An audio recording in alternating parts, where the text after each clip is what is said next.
আজকের মাঠ পরিচালক জনাব মঞ্জুরুল ইসলাম, তার সিদ্ধান্তই চূড়ান্ত। আজকে মাঠের কঠোর হেডমাস্টার মঞ্জুরুল ইসলাম, তার অত্যন্ত হ্যান্ডসাম একজন রেফারি, অত্যন্ত অভিজ্ঞতায় ভরপুর একজন রেফারি জনাব রহিদুল ইসলাম, সাথে রয়েছেন জাহাঙ্গীর আলম।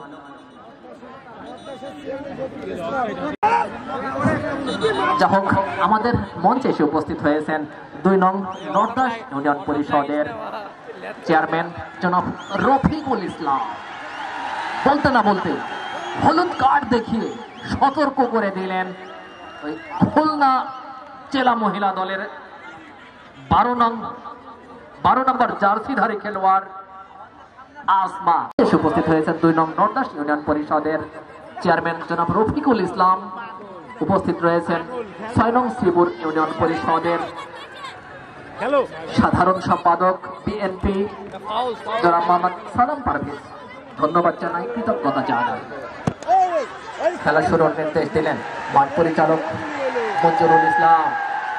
বাম প্রান্ত দিয়ে টাঙ্গাইল জেলা মহিলা দল অসাধারণ ভাবে ঈশিতা সেখান থেকে বিপদের ঘটা, কিন্তু বল চলে গেল গড়িয়ে লগ্নে। খেলার শেষ লগ্নে কিন্তু নাটক জমে উঠেছে।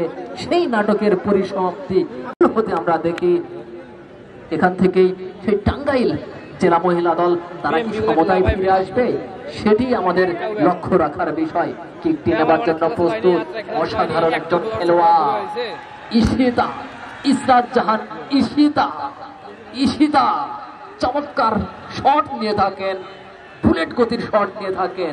দেখা যাক ঈশিতা বাড়িয়ে ধীরে ভালোবেসে বাগমারা ফুটবল একাডেমিকে ৫,০০০ টাকা দিয়েছেন। ধন্যবাদ জানাই, কৃতজ্ঞতা জানাই, শুভেচ্ছা জানাই আমনায়েম শামসুর রহমান মিন্টুকে, সাবেক মেয়র তাহেরপুর পৌরসভা এবং সভ্য থেকে চমৎকার ভাবে হেডিং করলেন নাম্বার 6 টাঙ্গাইল। সেখান থেকে কি হয় কিছুটা জটলা লক্ষ্য করলাম।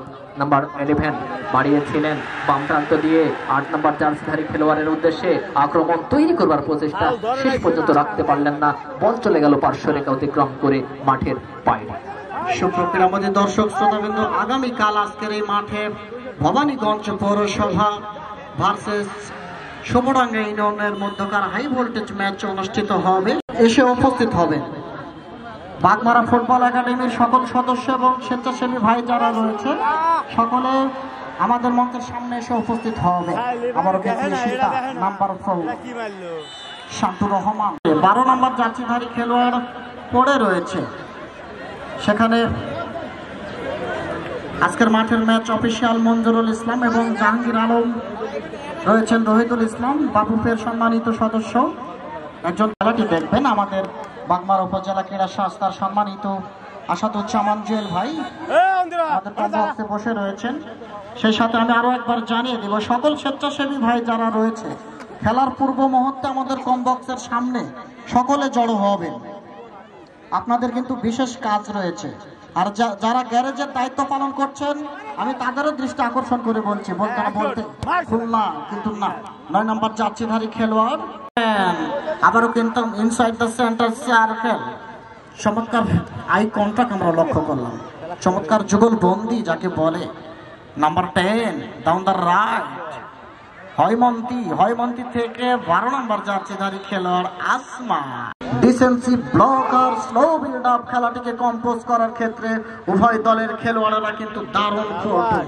আসলে টাঙ্গাইল জেলা মহিলা দলে যে 9 নম্বর জার্সিধারী খেলোয়াড় খুলনার যে কল্পনা 9 নম্বর জার্সি নিয়ে খেলছেন, তিনি কিন্তু একেবারে আমি একটু আগেই বলেছিলাম যে তালগাছ এক পায়ে দাঁড়িয়ে সবাইকে ছাড়িয়ে দলের হয়ে কিন্তু একটা ইন্স্যুরেন্স গোল করেছেন। তারপরেও কিন্তু আমরা বলবো এক গোল নট ইন্স্যুরেন্স গোল, যে কোনো সময় কিন্তু গোল পরিশোধ করতে পারে, সে দিকে দৃষ্টি রাখবো। সময় যতই না গড়াচ্ছে সুপ্রক্রিয়ামোদী দর্শক শ্রোতাবিন্দু, খেলা কিন্তু ততটাই জমে উঠেছে। থ্রোয়িং করলেন, চমৎকার হেড পারফেকশন, কি করবেন আবারও কিন্তু বিপজ্জনক অবস্থা, কিন্তু না দিলেন সুই সাভার করে এরিয়াল ডুয়েল করে বিপদের ঘটা, কিন্তু না নো ম্যান ইন